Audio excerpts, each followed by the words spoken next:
السلام عليكم ورحمة الله وبركاته. الحمد لله رب العالمين والعاقبة للمتقين والصلاة والسلام على رسوله سيد المرسلين وعلى آله وأصحابه أجمعين. أما بعد، قال الله سبحانه وتعالى في القرآن العظيم: أعوذ بالله من الشيطان الرجيم، بسم الله الرحمن الرحيم. الذين قال لهم الناس إن الناس قد جمعوا لكم فاخشوهم فزادهم إيمانا وقالوا حسبنا الله ونعم الوكيل. وقال نبينا رسول الله صلى الله عليه وسلم: حسبنا الله ونعم الوكيل. قالها إبراهيم عليه السلام حين ألقي في النار، وقالها محمد صلى الله عليه وسلم حين قالوا إن الناس قد جمعوا لكم فاخشوهم فزادهم إيمانا قالوا حسبنا الله ونعم الوكيل. اللهم صل على سيدنا محمد طب القلوب ودوائها وعافية الأبدان وشفائها ونور الأبصار وضيائها وعلى آله وصحبه وسلم. سبحانك لا علم لنا إلا ما علمتنا إنك أنت العليم الحكيم. புகழனைத்தும் அகிலத்தை படைத்து பரிபாலிக்கக்கூடிய அல்லாஹ் ஒருவனுக்கே உரித்தாக. ஸலாத்தும் சலாமும் நபிகள் பெருமானார் ரசூலுல்லாஹி ஸல்லல்லாஹு அலைஹி வஸல்லம் அவர்கள் மீதும், அன்னாருடைய பரிசுத்த குடும்பத்தார்கள், சத்திய சஹாபாக்கள், தாபீன்கள், தபஅ தாபீன்கள், ஷுஹதாக்கள், சாலிஹீன்கள், நர்பாக்கியத்திற்குரிய உம்மத்தினர் நம் அனைவர் மீதும் எல்லா காலமும் நிலவட்டுமாக. ஆமீன். அல்லாஹ்வின் பேரருள் புனித மாதம் ரபீஉல் ஆஹிர் முதல் வாரத்திலே நாம் இருக்கிறோம். வலிமார்களினுடைய தலைவர் கௌசுல் ஆலம் முஹையுத்தீன் அப்துல் காதிர் ஜீலானி கத்தஸல்லாஹு சிர்ரஹுல் அஸீஸ் அவர்கள் பிறந்த இந்த மாதத்தின் இறை நேசர்களை பற்றி நாம் அதிகம் பேசுவதற்கு கடமைப்பட்டிருக்கிறோம். இறை நேசர்கள் என்றால் யார், இறை நேசர்களை பற்றி உண்டான தகவல் என்ன என்பதையெல்லாம் நாம் ஒவ்வொரு ஆண்டுகளிலும் கடந்த காலங்களில் நாம் பார்த்து வந்திருக்கிறோம். இது அப்படிப்பட்ட கால சூழல் என்று சொன்னாலும் ஒரு பக்கம் சோதனையான காலமாக நாம் பலவிதமான சோதனைகளை சந்தித்து வந்து கொண்டிருக்கிறோம். குறிப்பாக இந்த உம்மத் பலவிதமான இன்னல்களுக்கு ஆளாக்கப்பட்டிருக்கிறார்கள். இன்னும் எதிர்வரக்கூடிய காலங்கள் எவ்வளவு கடுமையானதாக இருக்கும் என்பதும் தெரியாத அளவிற்கு சோதனைகள் கடுமையாகிக் கொண்டே இருக்கிறது. அல்லாஹு தஆலா அவனது இறைவேதத்தில் சில சோதனைகள் அது நீங்கள் சம்பாதித்து கொண்டவை என்று சொல்லுவான். வமா அஸாபக்கும் மின் முஸீபத்தின் ஃபபிமா கஸபத் ஐதீக்கும், நீங்கள் செய்த சில செயல்களின் காரணமாக உங்களுக்கு சோதனையில் நீங்கள் ஆழ்த்தப்பட்டிருக்கிறீர்கள் என்று அல்லாஹு தஆலா சொல்லி காட்டுவான். இன்னும் ஒரு சில சோதனைகள் இருக்கிறது, அல்லாஹ்வை நினைவு கூறுவதின் வழியாக அந்த சோதனைகளை எல்லாம் அல்லாஹு தஆலா முழுமையாக அகற்றிடுவான். ஒரு சில சோதனைகளை பற்றி அல்லாஹ் சொல்லும் பொழுது, நாம் மனிதனை சோதித்தால் அவன் உட்கார்ந்திருந்த காலங்களிலும் நிற்கின்ற நேரங்களிலும் படுக்கையிலும் எந்த நிலையில் அவன் இருந்தாலும் சரி, அவன் அல்லாஹ்வை நினைத்து கொண்டிருப்பான். அவனை சோதிக்கின்ற அந்த நேரத்தில் ஏதாவது ஒரு கஷ்ட சூழ்நிலை வந்தது என்று சொன்னால் அந்த சூழ்நிலையில் மாத்திரம் அவன் நிற்கின்ற பொழுது, உட்கார்ந்திருக்கின்ற பொழுது, படுக்கின்ற பொழுது, இப்படி அவன் எந்த நிலையில் இருந்தாலும் அவன் அல்லாஹ்வை நினைத்து கொண்டிருப்பான். ஒரு கட்டத்தில் அந்த சோதனையிலிருந்து அவனை நாம் விடுவிக்கின்ற பொழுது என்னமோ சோதனையிலிருந்து இந்த மனிதன் தன்னை அழைக்காதது போலவே அவன் தன்னை கடந்து செல்கின்றான் என்பதாக அல்லாஹு தஆலா அருள்மலையில் சொல்லி காட்டியிருக்கின்றான். சோதனைகள் வருவதின் காரணமாக நமக்கு ஏற்படக்கூடிய சில படிப்பினைகள், அதன் வழியாக நாம் செய்யக்கூடிய சில செயல்கள், இவைகளையெல்லாம் நாம் கடந்த காலங்களில் குறிப்பாக ரசூலுல்லாஹி ஸல்லல்லாஹு அலைஹி வஸல்லம் அவர்களுடைய வாழ்க்கை முதல் கொண்டு நாம் பார்த்தோம் என்று சொன்னால், சோதனையில் குறிப்பாக ஒரு சோதனை ஏற்படுகின்ற நேரம் நாம் பொறுமையோடு இருந்தோம் என்று சொன்னால், தொடர்ந்து சோதனைகள் நடைபெற்று கொண்டிருந்தாலும் இறுதி வெற்றி நிச்சயமாக நமக்கு கிடைக்கும் என்கின்ற உறுதியான நம்பிக்கையோடு நாம் இருந்தோம் என்று சொன்னால், நிச்சயமாக அல்லாஹு தஆலா இறுதி வெற்றி இங்கேயே வைத்திருக்கின்றான் என்பதை உறுதியாக ரப்புல் ஆலமீன் சொல்லி காட்டியிருக்கின்றான். மதீனாவில் இஸ்லாம் நுழைந்ததற்கு பிறகு முஸ்லிம்கள் அவர்கள் பெருவாதியாக, யூதர்கள் சிறுபான்மையினராக இருந்தார்கள். முஸ்லிம்கள் பெரும்பான்மையினராகவும் யூதர்கள் சிறுபான்மையினராகவும் இருந்தார்கள். ரசூலுல்லாஹி ஸல்லல்லாஹு அலைஹி வஸல்லம் அவர்களுக்கு முஸ்லிம்களால் அந்த யூதர்களுக்கு எந்த விதமான இடையூறும் ஏற்பட்டு விடக்கூடாது, இவர்கள் பெரும்பான்மையினராச்சே, பெரும்பான்மையினருக்கு மெஜாரிட்டி இருப்பதின் காரணமாக, பெரும்பான்மை இருப்பதின் காரணமாக சிறுபான்மையினர் மீது ஏதாவது அத்துமீறல் ஏற்பட்டு விடுமோ, ஏதாவது அவர்கள் முஸ்லிம்கள் வழியாக எந்த விதமான அசம்பாவிதங்களும் ஏற்பட்டு விடக்கூடாது என்பதற்காக வேண்டி நபி அவர்கள் யூதர்களோடு சில ஒப்பந்தங்கள் செய்தார்கள். எங்களால் உங்களுக்கு எந்த விதமான தீங்கும் ஏற்படாது என்பதை நம்பிக்கை கொண்டு சில ஒப்பந்தங்கள் ரசூலுல்லாஹி ஸல்லல்லாஹு அலைஹி வஸல்லம் அவர்கள் யூதர்களோடு செய்து வாழ்ந்து வந்தார்கள். இப்படி வாழ்ந்து வந்து கொண்டிருக்கின்ற இந்த நேரத்தில் யூதர்கள் சிலர் ஒப்பந்தங்களை மீறினார்கள். எந்த ஒப்பந்தங்கள் நிறைவேற்றப்பட்டதோ அந்த ஒப்பந்தங்களுக்கு மாற்றமான முறையில் நடந்து ஒப்பந்தங்களை மீறினார்கள். ஒப்பந்தங்களை மீறியதனுடைய விளைவு ரசூலுல்லாஹி ஸல்லல்லாஹு அலைஹி வஸல்லம் அவர்கள் அவர்களை நாடு கடத்துவதற்குண்டான ஏற்பாடுகளை செய்கின்றார்கள். நாடு கடத்தி இவர்கள் வெளியே சென்ற இந்த யூதர்கள் நேராக மக்கத்து குறைஷிகளிடம் சென்று அவர்களிடம் அடைக்கலம் தேடி முஸ்லிம்களை எதிர்ப்பதற்காக, இஸ்லாத்தை எதிர்ப்பதற்காக வலு சேர்த்து கொண்டு சுமார் 10,000 நபர்களை திரட்டி கொண்டு மதீனாவை தாக்குவதற்காக வேண்டி புறப்படுகின்றார்கள். இந்த செய்தி ரசூலுல்லாஹி ஸல்லல்லாஹு அலைஹி வஸல்லம் அவர்களுடைய காதுகளில் விழுகிறது. அங்கு இருக்கக்கூடிய நயவஞ்சகர்கள் கூட பேசிய வார்த்தை, பெரும்பான்மையினர், கிட்டத்தட்ட ஒரு பிரம்மாண்டமான ஒரு கூட்டம் உங்களை தாக்குவதற்காக வந்து கொண்டிருக்கிறார்கள். அல்லதீன கால லஹுமுன் நாஸ் இன்னன் நாஸ கத் ஜமஉ லக்கும், ஒரு பெரும் படை உங்களை தாக்குவதற்காக வேண்டி ஒன்று திரண்டு வந்து கொண்டிருக்கின்றார்கள், எனவே நீங்கள் பயந்து கொள்ளுங்கள் என்று அவர்களிடம் சொல்லப்பட்ட பொழுது அவர்களுடைய ஈமான் அதிகரித்தது என்று அல்லாஹ் சொல்லுவான். ஃபஸாதஹும் ஈமானா, அவர்களுடைய ஈமான் வலுப்பெற்று வகாலு ஹஸ்புனல்லாஹு வ நிஅமல் வக்கீல், எங்களுக்கு அல்லாஹ் போதுமானவன், எங்களை பாதுகாப்பதில் அவன் சிறந்தவன், ஹஸ்புனல்லாஹு வ நிஅமல் வக்கீல் என்கின்ற அந்த வார்த்தையை அவர்கள் மொழிந்தார்கள் என்று குர்ஆன் சொல்லுகிறது. ரசூலுல்லாஹி ஸல்லல்லாஹு அலைஹி வஸல்லம் அவர்கள் ஆலோசனை செய்கின்றார்கள்.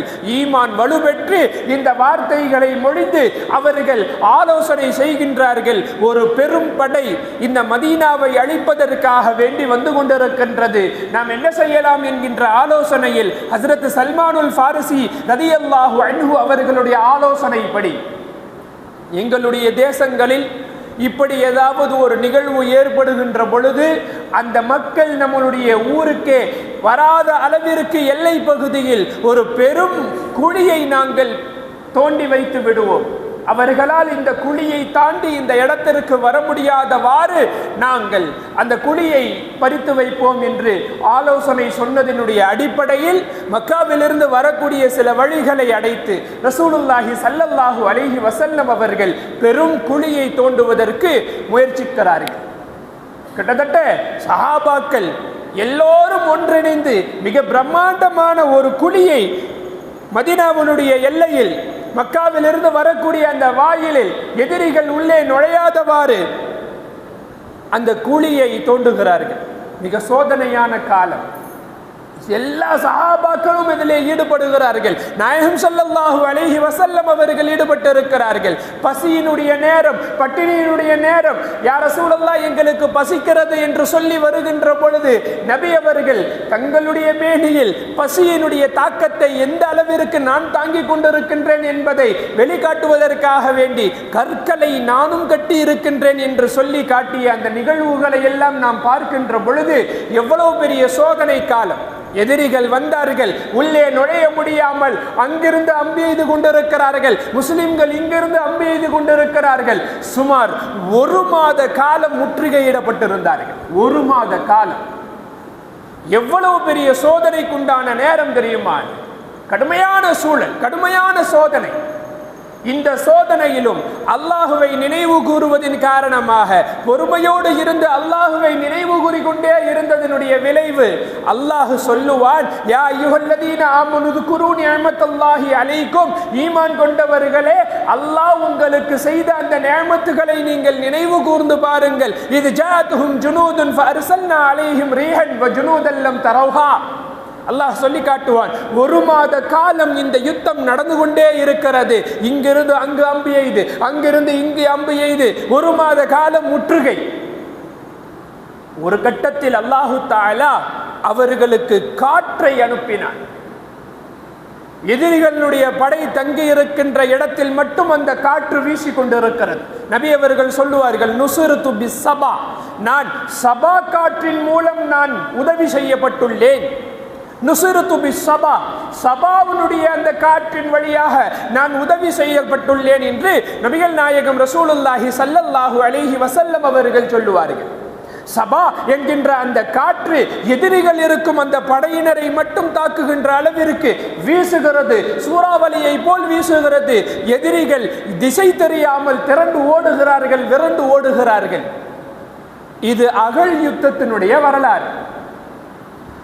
முஸ்லிம்களுக்கு சோதனை ஏற்படுகின்ற நேரங்களில் முஸ்லிம்கள் எந்த வார்த்தையை கையாண்டிருக்கிறார்கள், எந்த விதங்களை கையாண்டிருக்கிறார்கள்.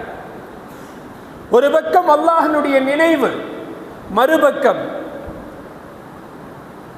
அல்லாஹ் சில சோதனைகளை கொடுக்கின்ற பொழுது, சில சூழல்களை நாம் சமாளிக்கின்ற நேரங்களில் பொறுமையோடு இருந்து, 2வது துஆவும் நோன்பும் அதற்கு தீர்வு. இந்த மார்க்கம் சில விஷயங்களை அதற்கும் கற்றுக் கொடுக்கிறது.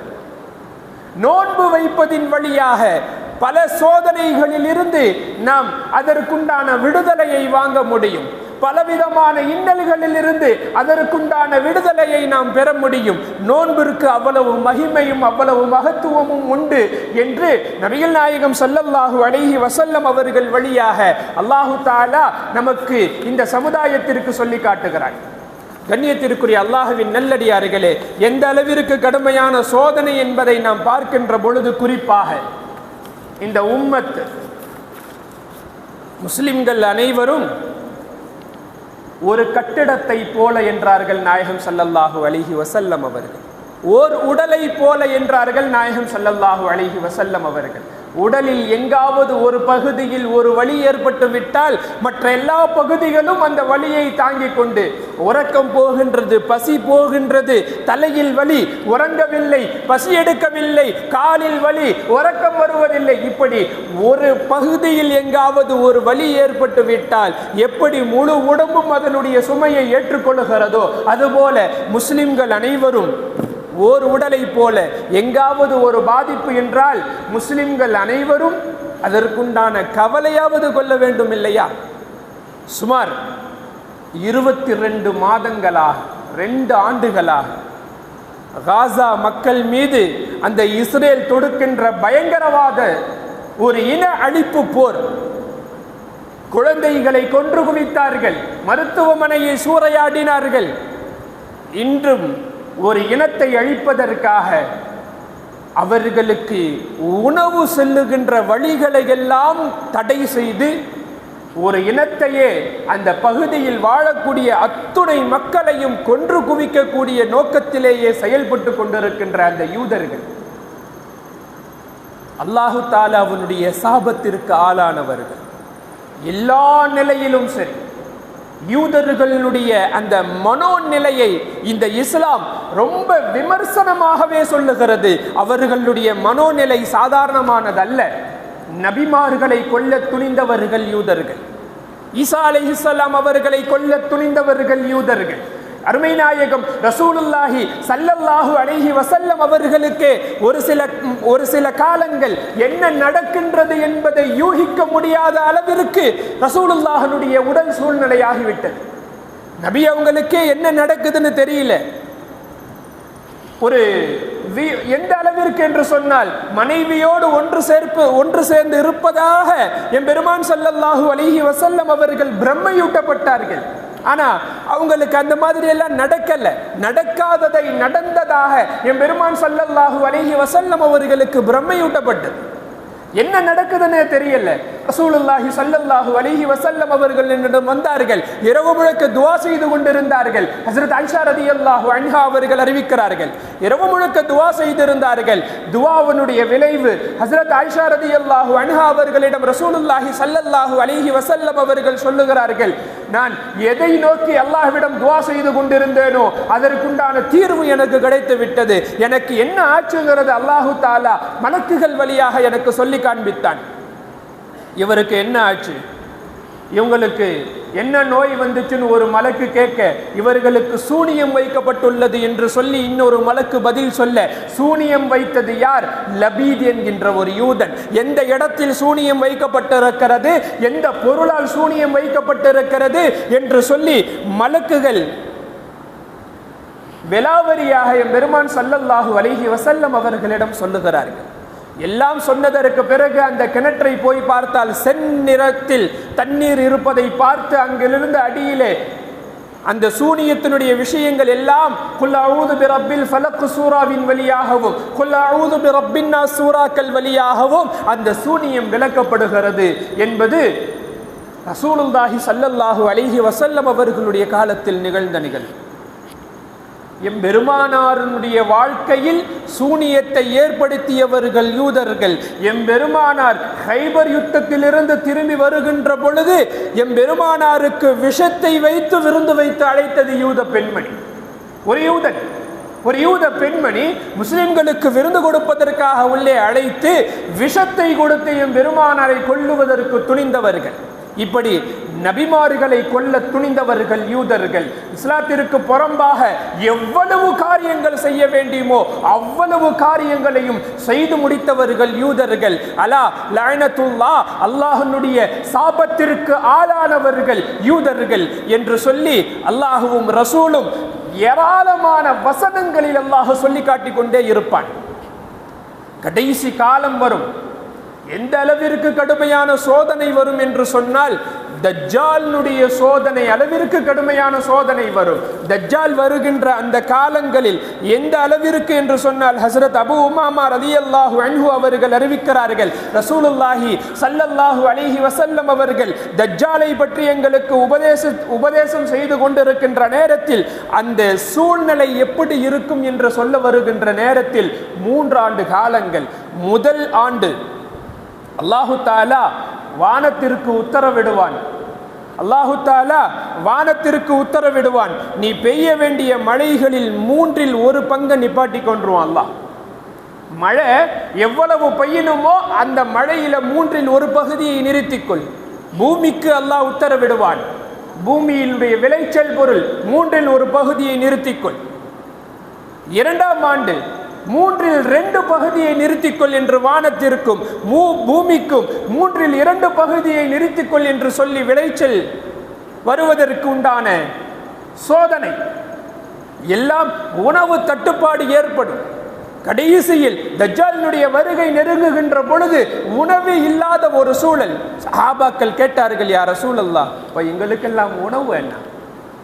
முஸ்லிம்களுக்கு உண்டான உணவு தஜ்ஜால் வருகின்ற நேரத்தில் அல்லாஹ்வுடைய தஸ்பீஹுகள் தான் அவர்களுக்கு உணவு என்றார்கள். ஒரு சுபஹானல்லாஹ் சொல்வதின் வழியாக வயிறு நிரம்பும், ஒரு அல்ஹம்துலில்லாஹ் சொல்வதின் வழியாக அவர்களுடைய வயிறுகள் நிரம்பும் என்று ரசூலுல்லாஹி ஸல்லல்லாஹு அலைஹி வஸல்லம் அவர்கள் சொன்ன அந்த வார்த்தை இன்றைக்கு நாம் காசாவினுடைய மக்கள் வழியாக சிந்தித்து பார்க்க வேண்டும். இன்றைக்கு அந்த வார்த்தையை மொழிந்து கொண்டுதான் அவர்களுடைய உயிர் ஓடிக்கொண்டு இருக்கிறது. அவர்களுக்கு உணவு இல்லாமல் அவர்கள் எந்த அளவிற்கு உணவு நிறுத்தப்பட்டு ஒருவேளை உணவுக்காக எவ்வளவு இயங்கிக் கொண்டிருக்கிற ஒரு சூழல், அந்த கடுமையான சூழலிலும் கூட அவர்கள் தங்களுடைய இருப்பிடத்தையும் விட்டுவிடாமல் தங்களுடைய ஈமானையும் விட்டுவிடாமல் அவர்கள் இன்னமும் போராடி கொண்டிருக்கிறார்கள் என்று சொன்னால், கண்ணியத்திற்குரிய அல்லாஹ்வின் நல்லடியார்களே, ஒரு முஸ்லிம் அனைத்து முஸ்லிமும் ஓர் உடலை போல ஒரு கஷ்டம் அவர்களுக்கு என்று சொன்னால் நமக்கும் வலிக்க வேண்டும், நமக்கும் அந்த வலியை உணர வேண்டும். ரசூலுல்லாஹி ஸல்லல்லாஹு அலைஹி வஸல்லம் அவர்கள் இந்த சமுதாயத்தினுடைய ஒற்றுமையினுடைய பலத்தை சொல்லி காட்டுகின்ற வரிசையில் முஸ்லிம்கள் எல்லாம் ஓர் அணியில் திரண்டு நிற்கக்கூடியவர்கள் என்று சொல்லி காட்டுவார்கள். கண்ணியத்திற்குரிய அல்லாஹ்வின் நல்லடியார்கள், இப்படிப்பட்ட கடுமையான சூழலை சந்தித்து கொண்டிருக்கின்ற இந்த உம்மத், நாம் இங்கு சொகுசான வாழ்க்கை, சொகுசான வேலை என்று சொல்லி நாம் நம்மளுடைய குடும்பம், நம்மளுடைய சிந்தனை என்று இந்த சூழ்நிலையை தாண்டி நாம் ஒரு மனிதாபிமானத்தோடு மனித நேயத்தோடு மற்ற எல்லா மக்களையும் தாண்டி இந்த உம்மத் எந்த அளவிற்கு பாதிக்கப்பட்டு கொண்டிருக்கிறது மனிதநேயத்தோடு சிந்தித்து பார்க்க வேண்டும்.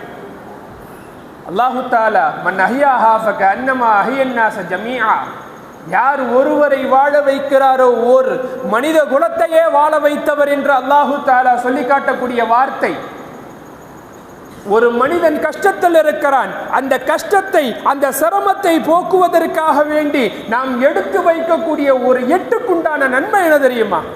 ஒரு சிரமத்தை போக்குவதற்காக வேண்டி நாம் செலுத்தக்கூடிய ஒரே ஒரு ஸ்டெப், நம்ம ஒரு நடை எடுக்கின்றோம் என்று சொன்னால், அவர்களுக்காக வேண்டி நாம் எடுக்கின்ற அந்த முயற்சி, அந்த முயற்சியினுடைய பலனை சொல்லுகின்ற பொழுது இஅ்திகாஃப் 10 ஆண்டுகள் இஅ்திகாஃப் இருந்த நன்மை என்பதாக அருமை நாயகம் ரசூலுல்லாஹி ஸல்லல்லாஹு அலைஹி வஸல்லம் அவர்களுடைய பொன்மொழி இருக்கின்றது என்று சொன்னால், இன்றைக்கு ஒரு மனிதாபிமானம் கூட இல்லாத அளவிற்கு ஒரு கல் நெஞ்சமாக அந்த அரக்கர்கள், யூதர்கள் இன்றைக்கு கொன்று குவித்து கொண்டிருக்கிறார்கள். பச்சிலம் குழந்தைகளை கொன்றார்கள். அடுத்த தலைமுறையே அந்த காசாவில் இருக்கக்கூடாது, அந்த நகரத்தில் இருக்கக்கூடாது என்பதற்காக வேண்டி குழந்தைகளை கொன்றார்கள், பெண்களை கொன்றார்கள். இன்றைக்கு கொன்று குவித்து கொண்டே இருக்கிறார்கள். உணவுக்கு தடை, உடைக்கு தடை என்று சொல்லி எவ்வளவு தடை விதித்தும் அந்த மக்கள் இன்றைக்கு போராடி கொண்டிருக்கிறார்கள் என்று சொன்னால், நாம் கவலையில் பங்கு கொள்ள வேண்டும். இந்த அடிப்படையில் மாநில ஜமாஅத்துல் உலமா சபை இது போன்ற கடுமையான சூழலில் இருக்கின்ற பொழுது நாம் செய்யக்கூடிய தேவை நம்மளுடைய துஆவும், அவர்களுக்காக வேண்டி நாம் செய்யக்கூடிய துஆ தான். வருகின்ற வியாழக்கிழமை ஒரு நாள் நோன்பு வைத்து அசரிலிருந்து மகரிப் வரை நோன்பாளியாக நோன்பு திறக்கக்கூடிய நேரத்தில் கரம் ஏந்தி அழுது அல்லாஹ்விடம் துஆ கேட்டு முழுமையான பிரார்த்தனையில் ஈடுபட்டு அவர்களுடைய வெற்றிக்காக வேண்டி அல்லாஹ்விடம் இறைஞ்சி கொண்டே இருக்க வேண்டும் என்று சொல்லி மாநில ஜமாஅத்துல் உலமா நமக்கு அறிவுறுத்துகிறது. கண்ணியத்திற்குரிய அல்லாஹ்வின் நல்லடியார்களே, அந்த அடிப்படையில் நாம் இந்த உம்மத்து கடுமையான சோதனையில் பீடிக்கப்பட்டு கொண்டிருக்கின்ற இந்த சூழலில் இருந்து அவர்களுக்கு வெற்றி கிடைக்க வேண்டும் என்று சொன்னால், ஹஸ்புனல்லாஹு வ நிஅமல் வக்கீல், லா இலாஹ இல்லா அன்த சுப்ஹானக இன்னி குன்து மினல் ஸாலிமீன் என்கின்ற இது போன்ற தஸ்பீகாத்துகளை நாம் அதிகமாக மொழிந்து கொண்டே இருந்து, வியாழக்கிழமை ஒரு நாள் நம்மளுடைய குழந்தைகள் எல்லாமே விடுமுறையில் இருக்கக்கூடிய காலம், பெரியவர்கள் முதல் சிறியவர்கள் வரை அந்த நாளில் அவர்களுடைய அந்த கவலையை எண்ணி உணவு இல்லாமல், ஒருவேளை உணவு இல்லாமல் அங்கு பசியிலும் பட்டினியிலும் வாடிக்கொண்டிருக்கின்ற எங்களுடைய சகோதரர்களுக்காக வேண்டி நம்மளுடைய பச்சிலம் குழந்தைகளுக்கும் கூட அந்த நோன்பு வைக்க சொல்லி வலியுறுத்தி, அவர்களுக்கு நோன்பு வைக்க சொல்லி ஆர்வமூட்டி அசரிலிருந்து மகரிப் வரை அவர்களுக்காக வேண்டி துஆ செய்து வெற்றி தர வேண்டும் என்கின்ற துஆவை அல்லாஹ்விடம் கேட்டுக்கொண்டே இருப்போம். நிச்சயமாக இன்ஷா அல்லாஹ் இஸ்லாத்திற்கே முழுமையான வெற்றி அல்லாஹு தஆலா கொடுப்பான். கியாமத் நாளுடைய சமீபம் நமக்கெல்லாம் தெரியும். பெரும் போர் நடக்கும் யூதர்களுக்கும் முஸ்லிம்களுக்கும் நடுவே. மிகப்பெரிய போர் நடக்கும். உலகத்தில் உள்ள எல்லா பொருட்களும் யூதனுக்கு எதிராக சாட்சி சொல்லும். யூதர்களுக்கு எதிராக முஸ்லிமே இங்க வா, இங்க வா, ஒரு யூதன் எனக்கு பின்னால் ஒளிந்து கொண்டிருக்கின்றான் என்று சொல்லி கல்லும் மரமும் எல்லாம் யூதனை காட்டி கொடுக்கும் என்பதாக ரசூலுல்லாஹி ஸல்லல்லாஹு அலைஹி வஸல்லம் அவர்கள் சொல்லி வெற்றி இஸ்லாத்திற்கே உண்டு. வலா தைனு வலா தஹ்சனு, நீங்கள் கவலைப்படாதீர்கள், நீங்கள் துக்கப்படாதீர்கள். வஅன்துமுல் அலௌன இன் குன்தும் முஃமினீன், நீங்கள் உண்மை முஃமின்களாக இருந்தால் உங்களுக்கே வெற்றி என்று சொல்லி அல்லாஹு தஆலா சொல்லி காட்டி இருக்கிறான். கண்ணியத்திற்குரிய அல்லாஹ்வின் நல்லடியார்களே, அந்த வெற்றிக்காக வேண்டி போராடி கொண்டிருக்கின்ற இந்த உம்மத்து, அதற்காக வேண்டி நாம் துஆ செய்வோம். நிச்சயமாக அல்லாஹு தஆலா வெற்றியை நல்குவானாக. ஆமீன். வாஹிர் தாவானா அனில் ஹம்துலில்லாஹி ரப்பில் ஆலமீன். அஸ்ஸலாமு அலைக்கும் வரஹ்மத்துல்லாஹி வபரகாத்துஹு. சுன்னத்துல் வாதர்கள் தொழுது கொள்ளுங்கள். அல்லாஹ் ரஹ்மத்